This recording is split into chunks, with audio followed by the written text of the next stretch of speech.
Alors, en ce moment, à la médiathèque de Pontanezen, et tout l'été jusqu'à fin août, on a un événement qui s'appelle Voyager autrement. C'est principalement autour d'une grosse expo de photos. On a eu donc des photos qui me sont arrivées de toute la planète, de gens qui voyagent d'une manière différente et qui abordent le voyage pas d'une manière de consommation. Ok. Donc, tout autour de la médiathèque, comme d'habitude, on a 9 grands panneaux photos de 3 mètres sur 1,50 m avec des gens qui ont voyagé sur toute la planète, à la fois où on va. Là, je suis avec Amélie qui est venue nous voir, qui nous a apporté son combi split, la chienne Gaïa qui est la 3e aventurière, et on avait eu la projection du film hier. Peut-être que tu peux nous en dire plus, Amélie ? Oui, je suis très heureuse d'être ici à Brest à l'événement avec nous. Et de participer à l'événement à Brest, ici à la médiathèque.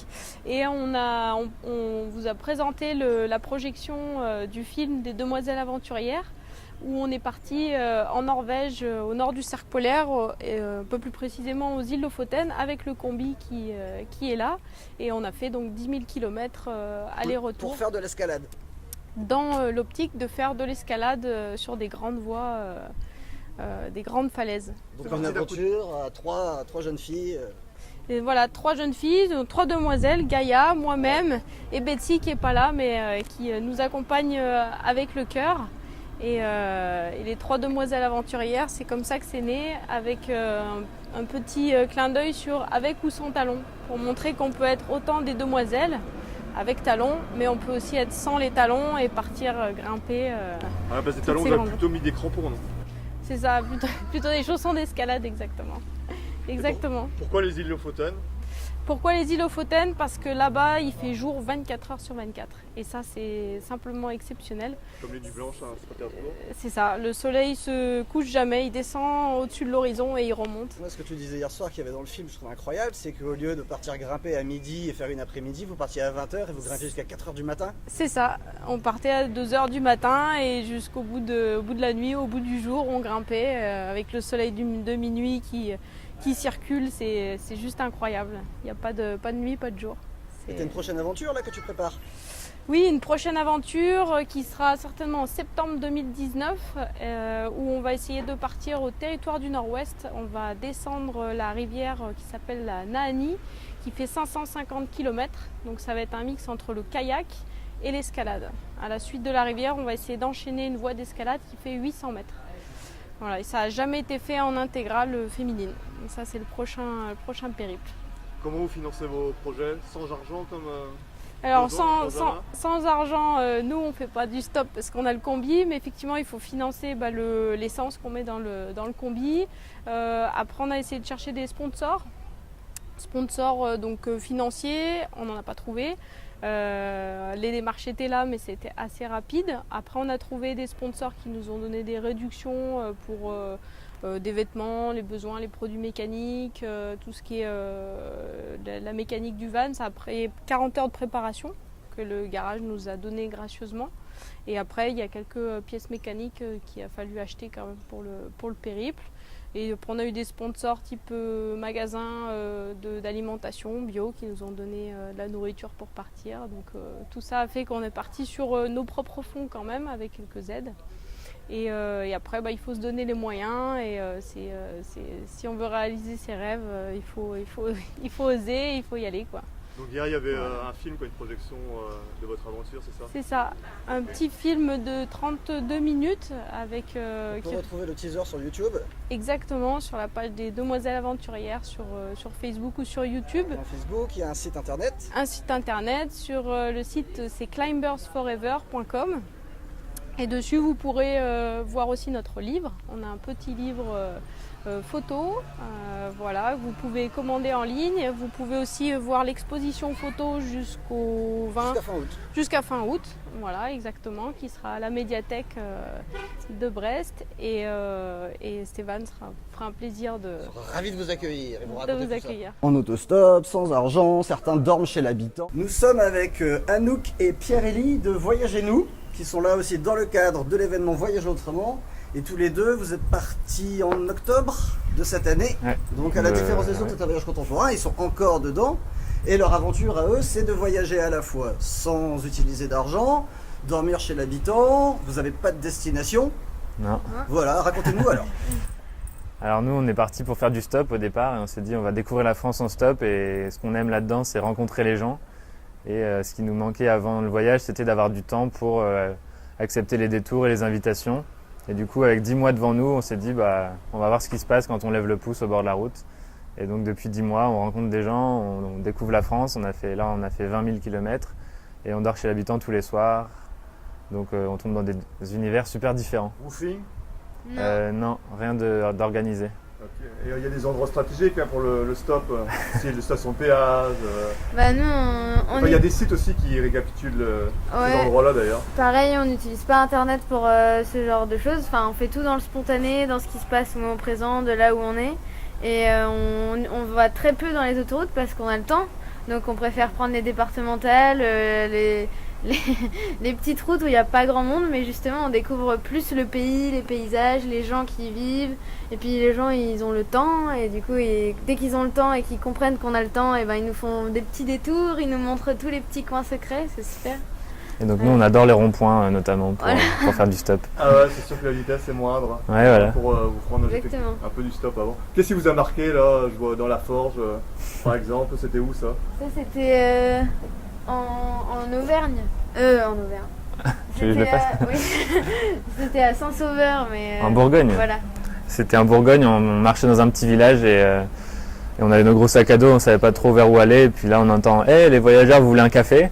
Et on se retourne et c'était Bertrand, donc le forgeron, mais on n'avait pas encore vu que c'était une forge, qui nous proposait un café. Donc nous, vu qu'on a le temps, on a dit oui, pourquoi pas.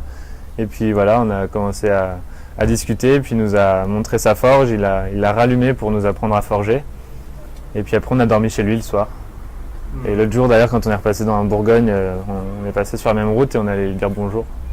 Donc c'est aussi l'avantage de voyager en France, c'est qu'on peut revoir nos autres. revoir plus souvent les gens qu'on a rencontrés avant. C'est où Gerberoy? Je vois visite du village Gerberoy. C'est au-dessus de Beauvais, dans le nord. D'accord. Ouais. Et ouais, c'est quelqu'un qui nous a dit qu'il fallait absolument qu'on aille visiter Gerberoy parce que c'était super beau. Et donc on a écouté le conseil et on y allait. Et on a rencontré plein de gens là-bas, d'ailleurs une potière. Et quand on est reparti pour faire du stop, il y a quelqu'un en quad qui s'est arrêté à notre niveau pour nous demander ce qu'on faisait et tout. Et il nous a dit « Ah mais c'est trop génial, je rêve trop de faire ça !» Alors il est reparti parce qu'il voulait faire du quad, mais finalement il rentre chez lui, il prend sa voiture et il nous a emmenés visiter Beauvais, puis il nous a invités à dormir chez lui. Vous avez pas emmené de tente, vous dormir chaque fois chez l'habitant? On avait une tente au départ parce qu'on pensait qu'on dormirait principalement sous la tente et quelques fois chez l'habitant. Et en fait, on l'a utilisé 3 fois en 3 mois dans des jardins chez l'habitant. Et donc après, on l'a laissé, on s'est dit qu'on trouvait tous les soirs. Et pour manger, vous allez voir les marchés, glaner un peu, puis avoir des fins de repas au restaurant? Comment ça se passe? Plutôt les magasins, on va leur demander les produits invendus qu'ils vont jeter et qu'on pourrait récupérer. Alors ça marche pas à tous les coups, mais quand ça marche, on fait les courses pour un petit moment. Vous n'avez pas encore fait les poubelles, c'est vrai? Non, Si, sur le de temps voyage, en temps, un peu. La récup. Ouais. la récup dans les poubelles, ouais, Dans mais les moins poubelles des qu'avant. supermarchés. Oui, On moins faisait plus les qu'avant. poubelles avant le voyage. On se rend compte qu'il y a pas mal de gaspillage quand Ah même. oui, c'est sûr. Ouais. Ça, France. c'est sûr. Ouais. Qu'est-ce qui vous a marqué alors dans ce périple? Déjà les rencontres humaines, j'imagine, Ouais. Oui. les villages, etc. Ouais, il y a plein de rencontres super différentes. Et puis moi, ce qui m'a marqué, c'est le fait que même nos a priori, nous qu'on avait par exemple sur la région PACA dans le sud-est, ils tombent quand on fait du stop et qu'on est ouvert pour rencontrer les gens. On s'est fait inviter aussi tous les soirs là-bas. Le stop marche super bien. Il y a aussi plein d'endroits très jolis à découvrir. Donc on a beaucoup aimé découvrir le sud-est. Il n'y a pas de date de butoir là? Il n'y en avait pas au début, on ne savait pas quand est-ce qu'on s'arrêterait. Et là, on sait maintenant qu'on s'arrêtera début août, donc dans 2 mois. Ok. Ça laisse encore une sacrée marge de manœuvre pour visiter plein de coins. C'est Ouais, ça. on va essayer d'aller en Corse en bateau stop, notamment. Ah bien, il y en a qui font ça à partir des Canaries. Benjamin, vas-y, raconte un peu ce périple, d'où est venue cette idée d'essayer de voyager sans argent? L'idée à la base, c'était de faire un voyage super écologique. Donc on voulait consommer le moins possible. Donc on s'est dit qu'on n'allait pas prendre d'argent, qu'on n'achèterait rien pour se nourrir, qu'on ferait que de la récup, qu'on se déplacerait uniquement en autostop ou en bateau stop et qu'on dormirait chez l'habitant ou dehors comme on pourrait. Et donc on est parti en janvier 2010. On a descendu toute l'Europe jusqu'au Maroc. On a dû passer 1 mois et demi environ au Maroc. On a fait de très belles rencontres. Et au Maroc, on a trouvé un premier voilier qui nous a amenés jusqu'aux îles Canaries. Donc, les îles Canaries, c'est un archipel juste en face du Maroc. Au Brésil. Voilà, on a trouvé un autre voilier qui nous a amenés au Brésil. Et du Brésil, on a remonté, voilà, je me suis fait voler toutes mes affaires au Brésil. Donc là, j'étais vraiment sans argent, sans même la carte bancaire, tout ça, qui était dissimulé dans mon sac. Et on a remonté comme ça jusqu'au Mexique. Ah, c'est la triche, ça sent, la carte bancaire. Oui, c'était un peu de la triche, ouais. C'était quand tu l'as fait voler. Oui, c'est le destin qui me donnait un petit coup de pouce pour vraiment me rapprocher un peu plus du dépouillement que je cherchais. Voilà. On est remonté, non, on est allé jusqu'au Venezuela, Colombie, après on a fait toute l'Amérique centrale pour arriver finalement au Mexique 11 mois après notre départ. Ah, quand même.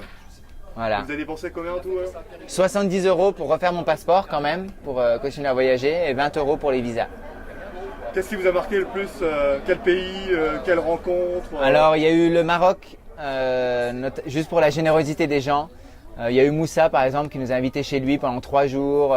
Sa femme venait d'accoucher, il nous a amené voir sa femme à l'hôpital pour qu'on prenne le bébé dans nos bras. Et plein d'autres exemples comme ça de personnes qui ont été très généreuses avec nous, qui nous ont beaucoup donné.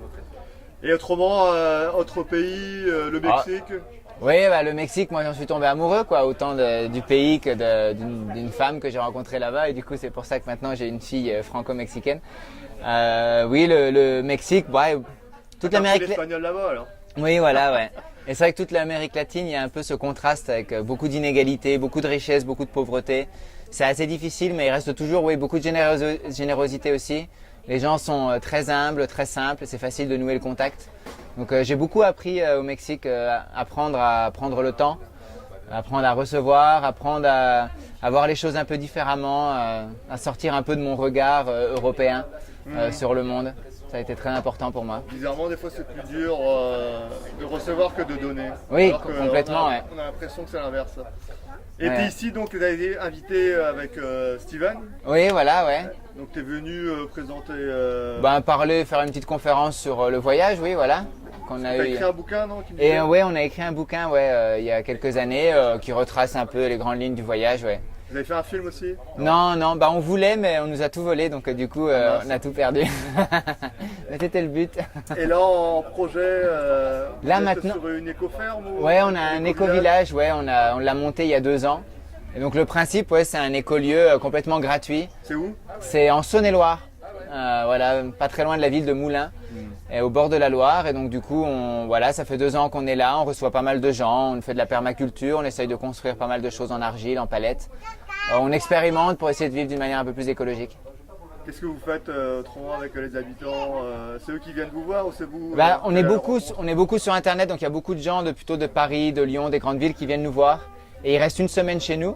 Et là, ils peuvent partager un peu notre mode de vie, apprendre à cultiver avec nous en permaculture ou à construire des choses, faire des ateliers. On fait pas mal de choses diverses, ouais.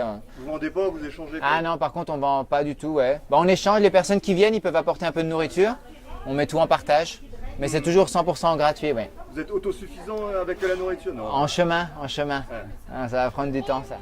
Tu parlais de voyager sans argent. Est-ce que c'est vraiment possible jusqu'au bout Parce que je sais pas, moi je me casse la jambe, comment je fais sans argent? Oui, pour la santé c'est toujours compliqué. Moi par exemple j'ai eu beaucoup de problèmes avec les dents. Je suis revenu du voyage, j'avais 22 caries. Mais du coup en rentrant en France j'ai trouvé une dentiste qui a accepté de me soigner gratuitement. Et en échange je me suis occupé de sa mère pendant 2 mois pendant l'été qui se sentait un peu seule. Vas-y mon cœur. Et du coup ouais, c'est plus difficile forcément s'il arrive quelque chose de grave. Mais si c'est pas trop grave, je pense qu'on peut toujours trouver des solutions. T'as animé un atelier ici alors Ouais, maintenant je crois qu'on va voir si on peut initier quelques personnes à l'art de la récup notamment.